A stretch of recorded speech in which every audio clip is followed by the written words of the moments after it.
Millions of people believe the biggest scams in crypto are rug pulls, random coins, anonymous developers, projects that disappear overnight. But the biggest collapse in crypto history didn't come from some unknown scammer. It came from a man who stood next to presidents, who donated millions to US politicians, who was called the future of finance. And in just a few days, over $32 billion vanished, not hacked, not stolen in the way you think, but quietly, systematically taken. And the most disturbing part, millions of people trusted him with everything they had.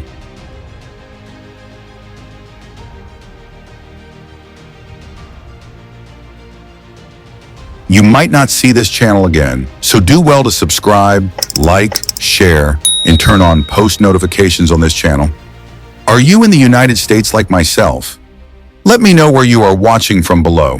In this video, we're going to break down how FTX really operated behind the scenes, the hidden system that allowed billions to disappear, the exact moment everything started collapsing, and why what happened at FTX is still happening today. Because this isn't just a story about one company, it's a story about a system. And once you see it, you can't unsee it.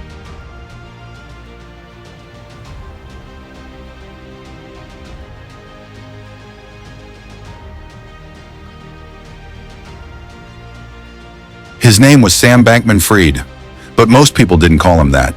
They called him SBF. And in the world of crypto, that name carried weight. Not because he looked powerful, not because he commanded attention when he walked into a room, but because of something far more dangerous. He didn't look like a billionaire at all. No tailored suits, no luxury watches, no polished image. Instead, messy hair, wrinkled t-shirts, cargo shorts. He looked like someone who had just rolled out of bed, not someone managing billions of dollars. And that detail, as small as it seems, was one of the most powerful parts of the entire story. Because in America, people don't just trust authority, they trust authenticity, and SBF looked authentic. He gave interviews where he talked about sleeping on a beanbag in the office. He said he didn't care about luxury. He said he was focused on building the future. And to millions of people watching, that didn't feel like a red flag. It felt like proof. Proof that he wasn't like other billionaires. Proof that he wasn't greedy. Proof that he was different. But here's the uncomfortable truth. That image, it wasn't random. It was positioning. Because if he had shown up in a suit, if he looked like a traditional Wall Street executive, people would have questioned him. But instead, he looked like a genius programmer, a builder, a problem solver, someone who didn't care about money, which made people believe he could be trusted with theirs. And slowly, that trust started to scale. At first, it was just within the crypto community, early adopters, traders, people already deep in the space. But then something changed. FTX started growing fast, not just as a platform, but as a brand. And suddenly, it wasn't just crypto insiders paying attention anymore. It was everywhere. You couldn't watch a major sporting event in the United States without seeing FTX. You couldn't scroll online without seeing FTX. You couldn't ignore it because it didn't look like crypto anymore. It looked like something bigger, mainstream. And then came the moment that changed everything, when celebrities got involved. Tom Brady, one of the most recognizable athletes in American history, a symbol of discipline, success, trust. He wasn't just casually mentioning FTX, he was promoting it, standing behind it, associating his name with it. And in the United States, that matters more than people realize. Because when someone like Tom Brady supports something, it sends a signal. If he trusts it, it must be safe. Then came Stephen Curry, another global icon, another trusted face, running ads, telling people, you don't have to be an expert to get into crypto. Think about that message for a second. You don't need to understand it.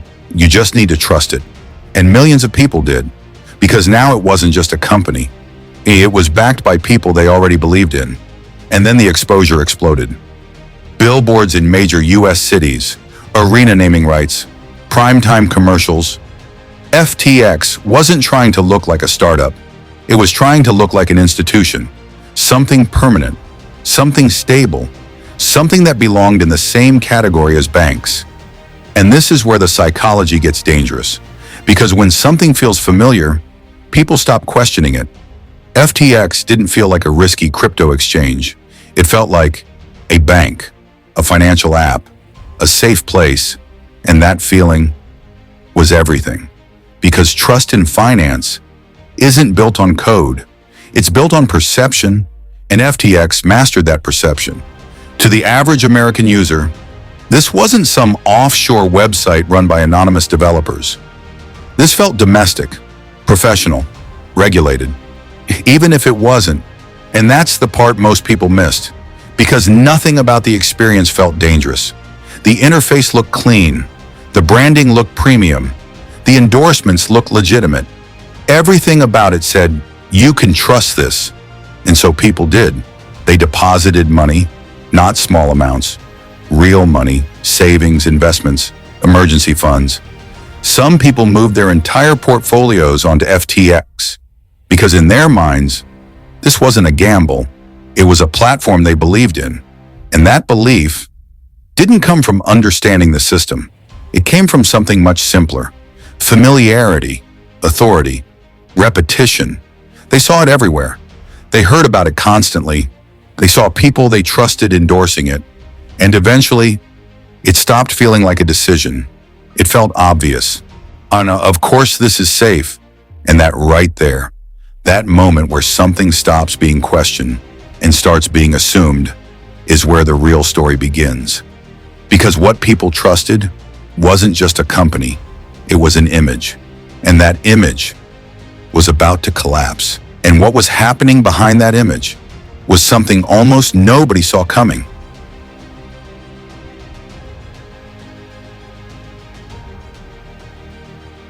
Here's what most people don't understand. FTX didn't just sell a product.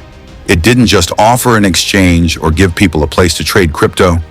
What it really sold was something far more powerful. A feeling. A quiet, comforting, almost invisible feeling. The feeling that your money was safe, and that feeling is one of the most dangerous forces in all of finance. Because once people believe their money is safe, something changes in the way they think. They stop questioning. They stop verifying. They stop looking deeper. Not because they're careless, but because their brain has already made a decision. This is secure. And once that belief is locked in, everything else becomes automatic. Depositing money doesn't feel risky. It feels responsible. Leaving funds on the platform doesn't feel dangerous. It feels convenient. Even increasing your exposure feels logical. Because in your mind, you're not taking a risk. You're using a trusted system. And that's exactly what FTX became. Not just a platform, but a trusted system. People didn't just log in to trade. They treated it like a bank. And that's where everything changes. A crypto exchange was being treated like a bank. People weren't just moving small amounts. They were moving everything. Savings, investments, emergency funds, money set aside for rent, mortgage payments, children's education, retirement. This wasn't extra money. This was real life. And the numbers weren't small. Some people had $10,000 on the platform. For some, that's months of work. Others had $50,000, years of savings. And then there were people with $100,000, $300,000, even over $500,000 sitting inside FTX. Not hidden, not spread across wallets, just sitting there because they believed it was safe. And here's what makes this even more powerful. For many of these people, this wasn't a careless decision. They didn't blindly throw money into something random. They did what they thought was due diligence. They saw the endorsements. They saw the media coverage. They saw the growth. They saw something that looked stable, and so they trusted it. Or not blindly, but confidently. And confidence is what makes the fall so much harder. Because when something feels risky, you prepare for loss. But when something feels safe, you don't. You relax. You stop checking. You stop worrying. You stop imagining worst-case scenarios, because in your mind there is no worst-case scenario. Everything is fine until it isn't. Then one day everything changes. No warning, no gradual decline, just a moment, a normal day. People wake up, check their phones, open the app the same way they've done hundreds of times before, expecting to see their balance, their funds, their security. But this time, something feels off. The app is slow, withdrawals aren't working, messages start appearing online. Is FTX down? Why can't I withdraw? What's going on? At first, it feels like a glitch, a temporary issue, a bug, a delay, because systems like this don't just fail, right? But then minutes turn into hours turn into panic, and panic turns into realization. This isn't a glitch. This is something else, something bigger. People start refreshing their screens over and over, trying again and again, hoping something will change, but nothing does. The balance is still there, but inaccessible. The money is still showing, but unreachable. And then the truth starts to settle in, not all at once, but slowly, painfully. The kind of realization that creeps in rather than hits you all at once. What if I can't get this money back? What if it's actually gone? And that question is where everything breaks. Because now it's no longer about crypto. It's no longer about markets. It's about survival. People start doing the math in their heads. How will I pay rent? How do I cover my bills? What do I tell my family? For some, it meant losing opportunities. For others, it meant losing stability. And for many, it meant losing years of progress. All in a single moment. All because of one belief, that their money was safe.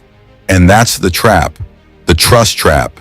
Because the more something feels secure, the more dangerous it becomes if that security is an illusion.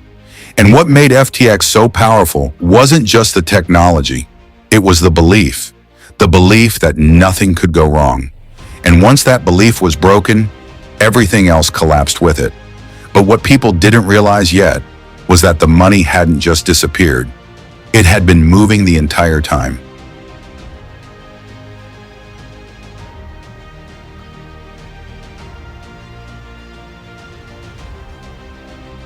Behind FTX, there was another company. Most people never paid attention to it.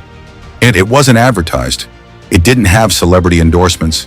It didn't appear in Super Bowl commercials or on billboards across major American cities. It existed quietly in the background, almost invisible to the average user. It was called Alameda Research. And for most people using FTX, that name meant nothing. If they had even heard it before, it sounded harmless. Just another firm, just another part of the crypto ecosystem. On paper, that's exactly what it was. A trading company, a firm that bought and sold assets, took positions in the market, and tried to generate profits. That's normal in finance. Trading firms exist everywhere, on Wall Street, in hedge funds, in private investment firms. There's nothing unusual about that.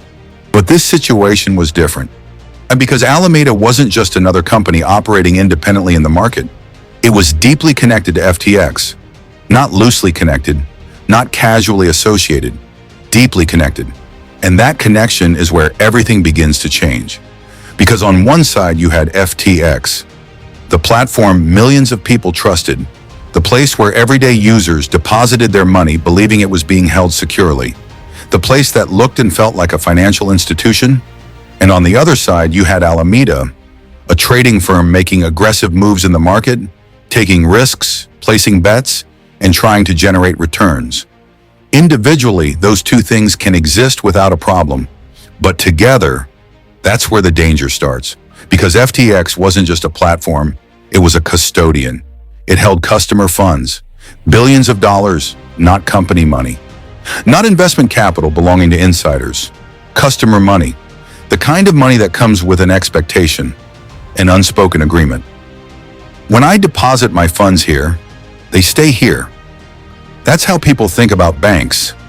That's how people think about financial platforms. You deposit money and it sits there waiting for you whenever you need it. You might use it.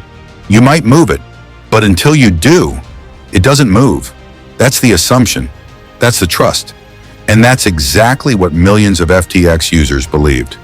They believed their money was just sitting there, safe, idle, available, untouched, like a digital vault. But here's where the story starts to shift, because behind the scenes, that's not what was happening. That money wasn't just sitting there. It wasn't idle. It wasn't untouched.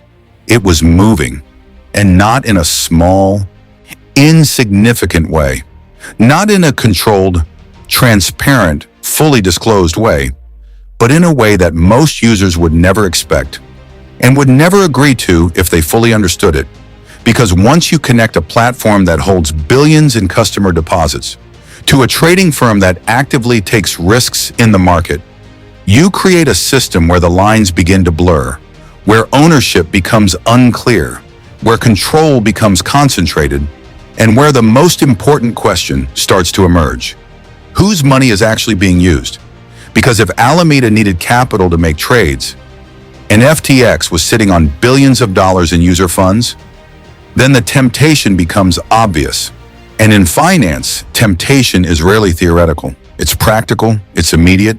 And if there are no strong barriers between those two systems, then those funds can begin to flow, quietly, gradually, behind the interface that users trust, behind the clean dashboards, behind the reassuring numbers on the screen. Everything looks normal on the surface. Balances appear unchanged. Accounts still show the same figures. Nothing seems out of place. But underneath, something very different is happening. Because once money starts moving in ways users don't expect, the entire foundation of trust begins to weaken. Even if nobody sees it yet, even if nothing has collapsed yet, even if everything still appears stable. Because stability in systems like this is often an illusion. As long as withdrawals are working, as long as users aren't all trying to take their money out at the same time, as long as confidence remains intact, the system can continue operating. It can continue functioning. It can even continue growing. And that's what makes it so dangerous, because it doesn't look broken. It looks successful. It looks efficient. It looks like something people should trust even more. More users join, more money flows in, more capital becomes available, and the cycle continues. But beneath that growth, the structure becomes increasingly fragile, because the system now depends on something very specific. Not just technology, not just liquidity, but belief. The belief that everything is fine, the belief that funds are available, the belief that nothing unusual is happening. And as long as that belief holds, the system holds. But the moment that belief is challenged, everything changes. Because if even a small number of people begin to question what's happening, if they start to withdraw their funds, if they start asking where the money actually is, then the pressure begins. And pressure is what reveals the truth. Because systems built on hidden movement can only survive as long as those movements remain hidden. The moment they are exposed, the system has to respond. And if it can't, it breaks. And what most people didn't realize at the time was that the system behind FTX was already under pressure. They just couldn't see it yet. Because from the outside, everything still looked perfectly fine. But underneath, the money wasn't where people thought it was. And that single detail was about to change everything.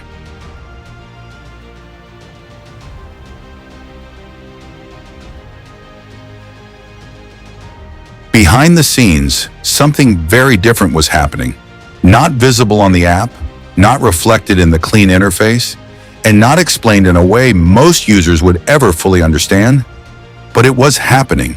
That money, the money people believed was just sitting safely in their accounts, was being used, not stored, not protected, used. And that single word changes everything. Because when you think your money is stored, you feel secure. When you think your money is protected, you feel safe. But when your money is being used, you're exposed. And most people had no idea. Behind the scenes, those funds weren't just sitting in digital wallets waiting for users to withdraw them. They were moving, flowing into positions, entering the market, and being put at risk. Used for trading, used for massive bets, used for high-risk strategies that depended on one thing, that everything would keep working. Because as long as trades were winning, as long as markets were stable, and as long as nobody asked too many questions, the system could continue. And from the outside, that's exactly what it looked like. Everything appeared normal. Balances looked untouched. Accounts showed the same numbers. Users logged in and saw what they expected to see. Nothing suggested that anything was wrong. But underneath that surface, those numbers didn't represent idle money anymore. They represented exposure. Because once money is used in trading, it's no longer just sitting there. It's tied to outcomes. If the trade wins, everything looks fine. If the trade loses, something has to absorb that loss. And here's the critical question. If that money belongs to users, then who is actually taking the risk? Because the people who deposited those funds never agreed to that risk. They weren't hedge fund investors. They weren't signing up for leveraged positions. They weren't placing bets on volatile markets. They believed they were storing value. But in reality, that value was being put into motion. Imagine working for years, saving carefully, building up $10,000, $50,000, maybe even $100,000. Instead of keeping that money in a bank, you move it to a platform that feels modern, efficient, and trusted. You log in, you see your balance, everything looks stable, so you relax. You go about your life assuming your money is there whenever you need it. But what you don't see is that behind the screen, that money is no longer just sitting there. It has become part of a system that is actively using it, placing it into trades, depending on outcomes you have no control over, and most importantly, a system that never clearly told you that this was happening. That's where the real shift occurs, because this isn't just about risk, it's about awareness. Risk, when understood, is a choice, but risk when hidden becomes something else entirely. Now you're not choosing to participate, you're being placed into the system without fully knowing it. And that's what was happening.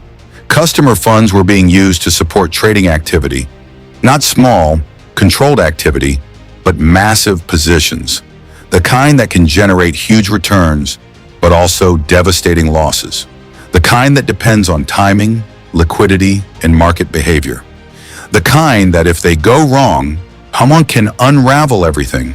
And yet from the user's perspective, nothing had changed. The app still worked, the balance still showed, the system still felt stable, because the reality hadn't caught up to the appearance. And that's what makes situations like this so dangerous. They don't fail immediately, they continue, they grow, they appear successful, until one day they don't. Because once money is being used in this way, the system is no longer just holding funds. It's depending on outcomes. And the moment those outcomes turn negative, the entire structure begins to feel pressure. At first, that pressure is invisible. Losses don't immediately surface. Gaps can be temporarily covered. Everything can still look fine from the outside, until eventually it doesn't, and that's when everything changes. Because now the system is no longer just managing funds. It's trying to survive, trying to maintain the illusion, trying to keep everything appearing normal, even when it isn't. And this is the part most people never saw. Because by the time the truth became visible, the system had already been under stress, the trades had already been placed, the risks had already been taken, and the outcomes were already unfolding. And when people finally realized what was happening, it wasn't just that their money was gone. It was that their money had been in motion the entire time, without their knowledge, without their permission. And by the time they understood that, it was already too late. Because the system wasn't designed to protect every user equally. It was designed to keep operating until it couldn't anymore. And that moment was getting closer. For a long time, nobody noticed anything was wrong. From the outside, everything looked exactly the way it was supposed to. The platform worked. Trades were executing. Withdrawals were processing. Users logged in, saw their balances, and went about their day. There were no obvious warning signs, no sudden crashes, no visible cracks in the system. In fact, if anything, it looked like success. Prices were rising. The crypto market was active. Opportunities were everywhere. And FTX continued to grow. More users, more volume, more attention. It didn't feel like a system under pressure. It felt like a company at the top of its game. And that's what made it so convincing. Because when something is growing, people assume it's healthy. When something is expanding, people assume it's stable. Growth becomes proof. Success becomes validation. And validation reinforces trust. So nobody looked deeper. Nobody stopped to ask what was happening behind the scenes. Because there was no reason to. Until there was. Because everything changed with a single leak. Not a dramatic announcement, not a public confession, not a sudden collapse. Just information, a balance sheet, a document that, at first glance, didn't seem like something that would shake an entire industry.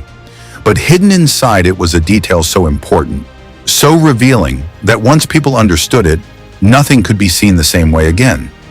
It showed what Alameda Research actually held, not what people assumed, not what the system appeared to represent, but what was really there. And what it revealed was shocking. A significant portion of Alameda's assets wasn't cash. It wasn't stable holdings. It wasn't widely recognized independent value. It was FTT, a token created by FTX itself. And that changes everything. Because now you're no longer looking at a company backed by external value. You're looking at a system that is, in many ways, backing itself. Let that sink in. The same entity that created the token was also using that token as a major part of its own balance sheet, and not just holding it casually, relying on it, counting on it, using it to represent value. But here's the problem. FTT wasn't like traditional assets.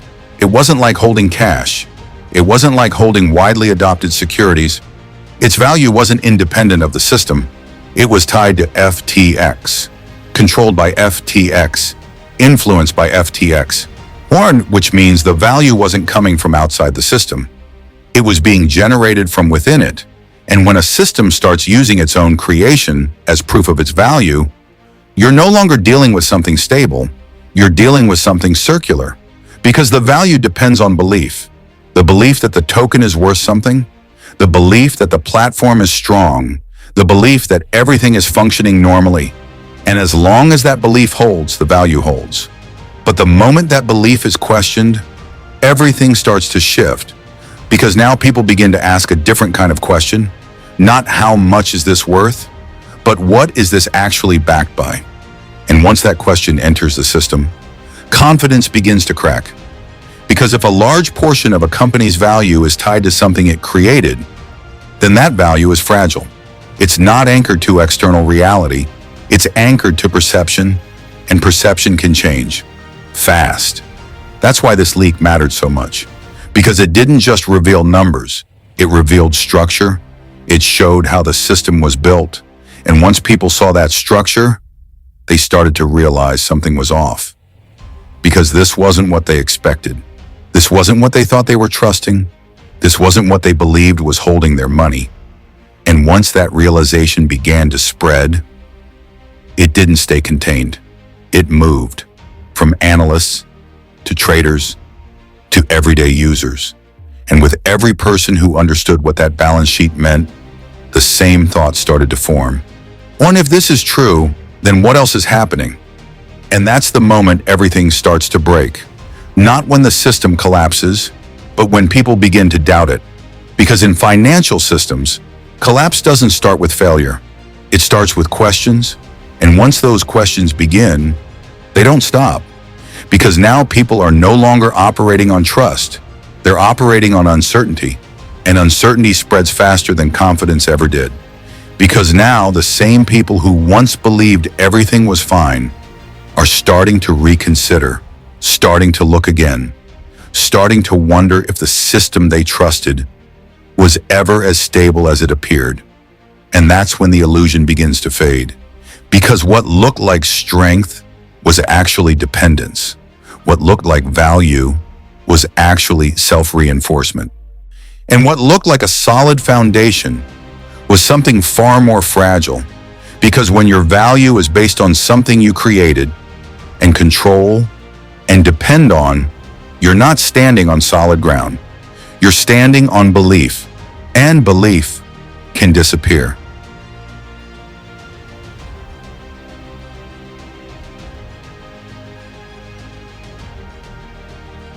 Once that information became public, something subtle but powerful started to shift. At first, it wasn't obvious. There was no immediate collapse, no instant panic, no dramatic headlines flashing across every screen.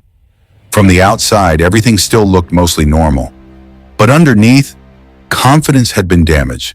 And in finance, confidence isn't just important, it's everything. Because systems like FTX don't operate purely on money.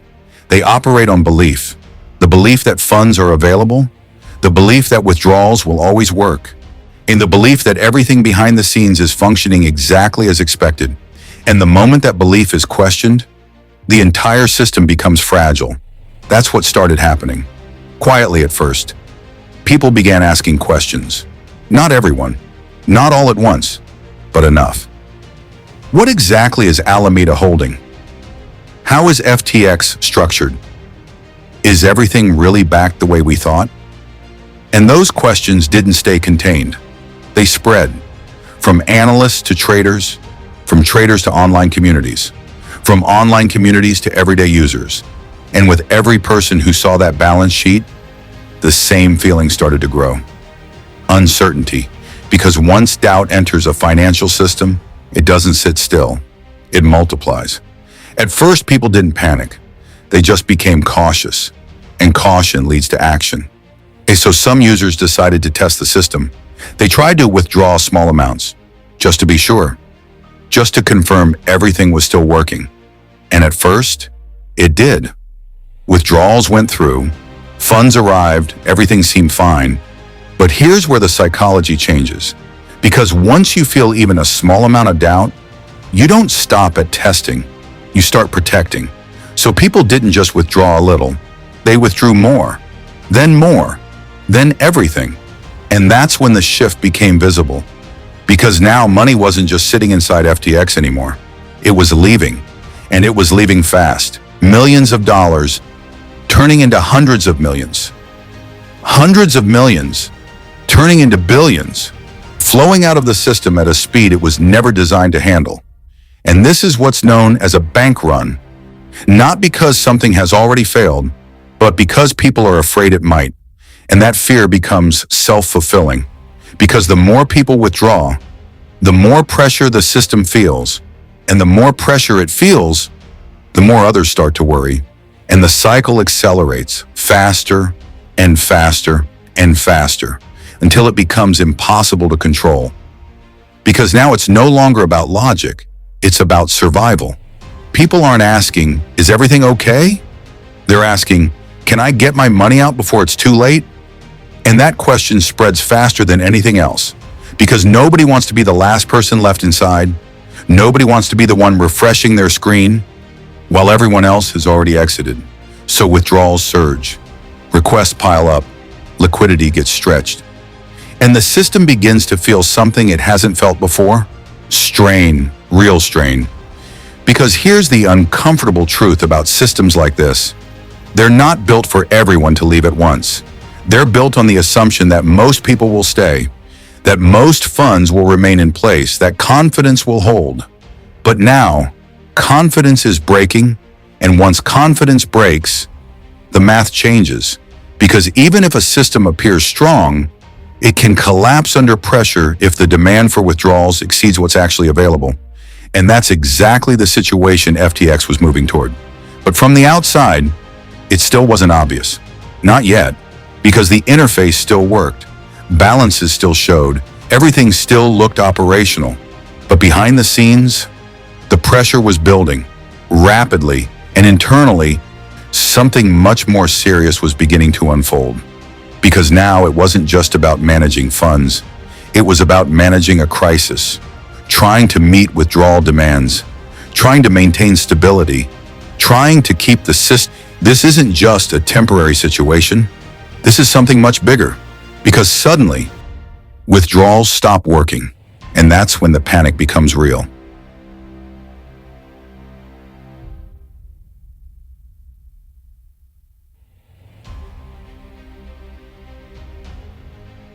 FTX didn't have the money.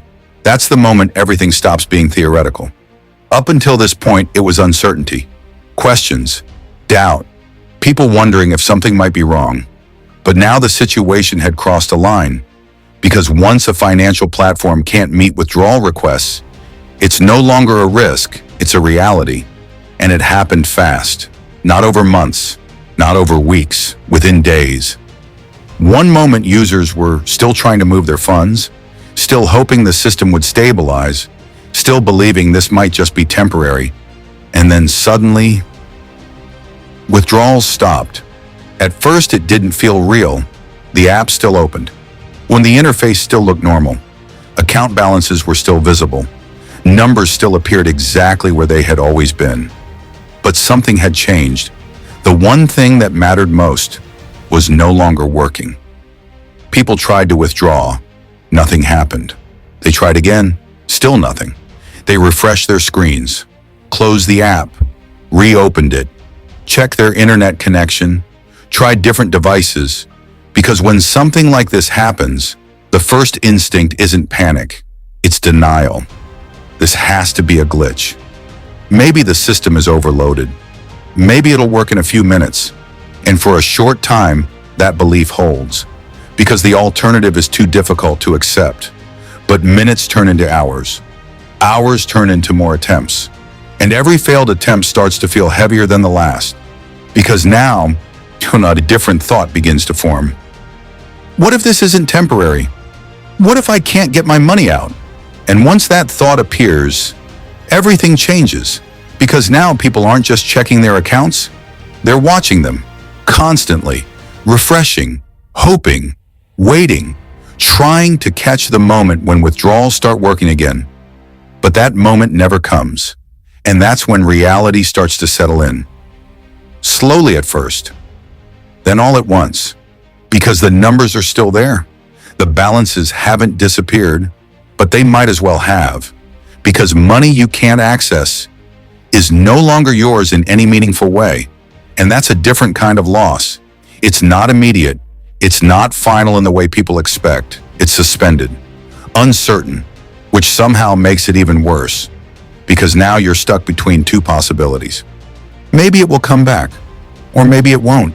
And that uncertainty is what keeps people locked in, refreshing their screens, reading every update, searching for any sign that things will return to normal. But as time passes, the tone begins to shift. Online discussions change. Messages become more urgent, more emotional, more desperate. People start sharing their situations, not as numbers, but as realities. I had my savings in there. That was my down payment. That was my retirement. And suddenly this isn't about crypto anymore. It's about life. Because behind every balance is a story, years of work, years of discipline, years of planning, all represented by a number on a screen. And now, that number can't be touched. One user later described the moment in a way that captured exactly what people were feeling. I thought it was a glitch, until I realized it wasn't. That realization doesn't hit all at once. It builds. It creeps in. Because your mind keeps trying to reject it. This can't be happening. This doesn't happen to systems this big. This doesn't happen to platforms this trusted. But it is happening. And the longer withdrawals remain frozen, the harder it becomes to deny. Because now people start asking a different question. Not when will this be fixed? But is this over? And that question is where the panic fully takes hold. Because now it's no longer about waiting, it's about loss, real loss. Not just numbers, not just charts, not just investments, but real-world consequences. Rent payments that can't be made, bills that are coming due, plans that can no longer happen, security that disappears overnight. For some, it meant starting over. For others, it meant facing decisions they never expected to make. And for many, it meant realizing that something they trusted completely had failed them completely. This wasn't just a system glitch. This wasn't just a temporary outage. This was something much deeper. Because when a system reaches a point where it can't return funds to its users, It reveals something fundamental. The money isn't there. Not in the way people believed, not in the place they expected, and not in a form that can be accessed, which means the trust that held everything together was built on something fragile, something that couldn't withstand pressure. And once that truth becomes clear, there's no going back, because now the illusion is gone. The belief is broken, and what's left behind is reality, a system that looked stable, but wasn't, a platform that felt secure, but couldn't deliver, and a moment that millions of people will never forget. The moment they realized their money wasn't coming back.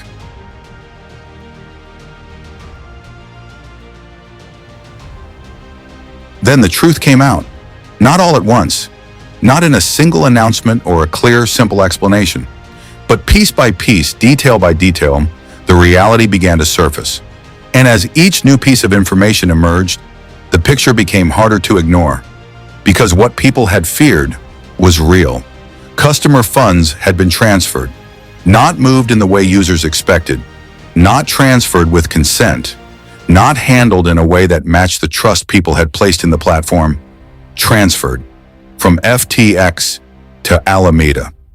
And that single connection explains everything, because now the question is no longer what happened. It's how could this happen at all? The answer is uncomfortable, because this wasn't a sudden event. It wasn't a one-time failure.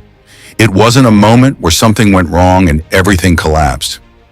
This had been happening quietly over time, behind the interface, behind the balances, behind the system people trusted. Customer funds, the same funds people believed were sitting safely in their accounts, had been redirected into a trading firm. And once those funds entered that system, they were no longer just deposits. They became capital, used for trading, used for positions, used for strategies that depended on market conditions.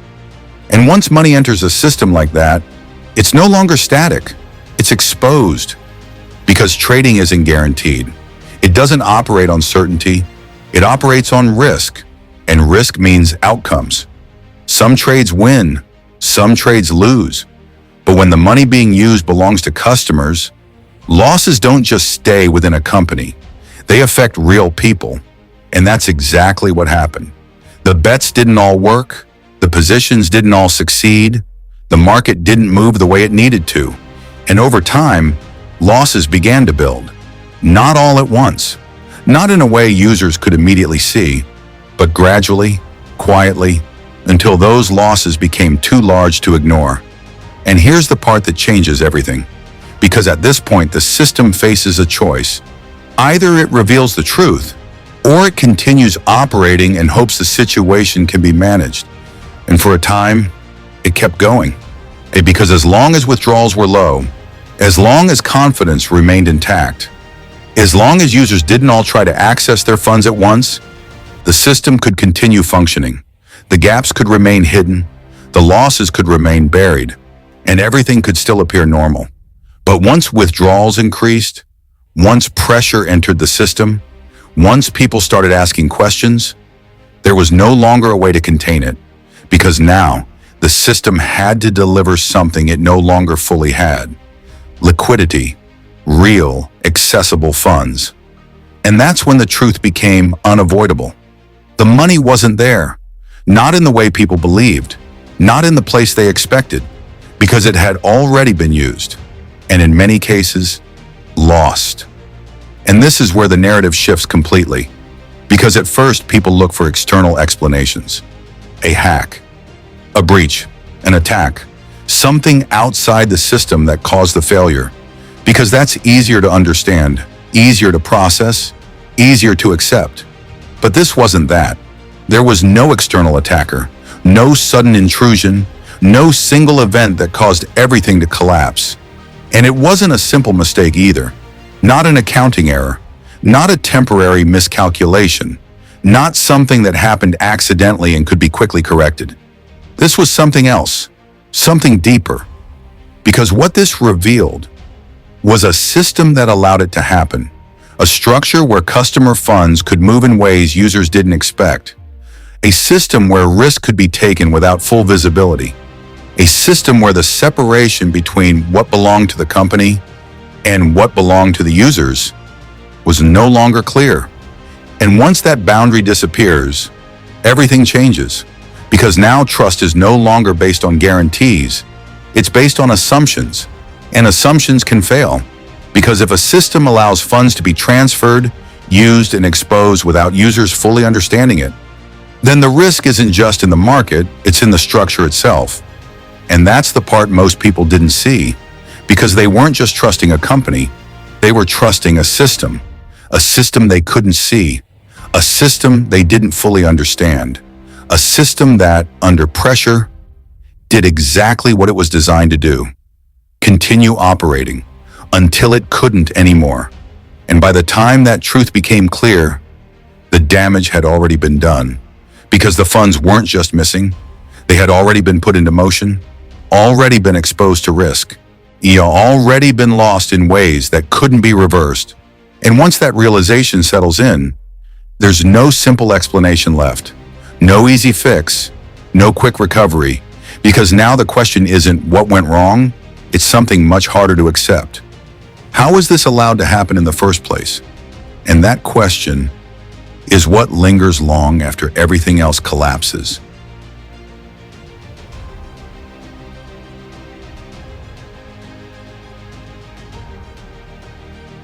Here's what makes this even more disturbing. The signs were always there, but people ignored them. Because in a bull market, nobody wants to believe something is wrong. When prices are going up, red flags look like opportunities, and trust becomes blind. For years, SBF was treated like a genius, a visionary. The man who would fix crypto. He was on magazine covers, interviewed everywhere, connected to power. And that created something dangerous: authority.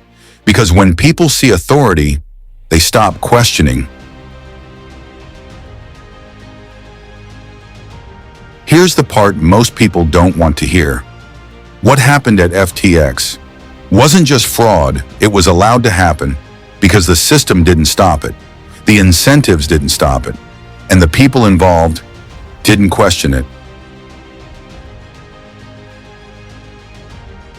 FTX wasn't the only platform built like this. It was just the one that collapsed first, because the real system runs on three things: attention, trust, liquidity. And once those are manipulated, you don't need to steal money. It flows to you.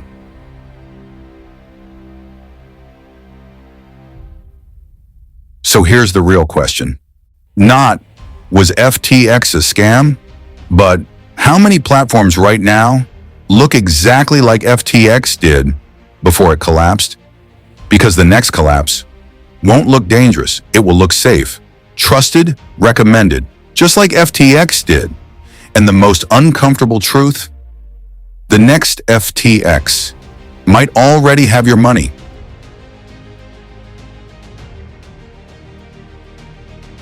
If you think crypto is just about charts and prices, you're already at risk. Subscribe now, turn on post notifications, and share this video to your family and friends. Comment where you are watching from below, because the next video might save you from the next collapse.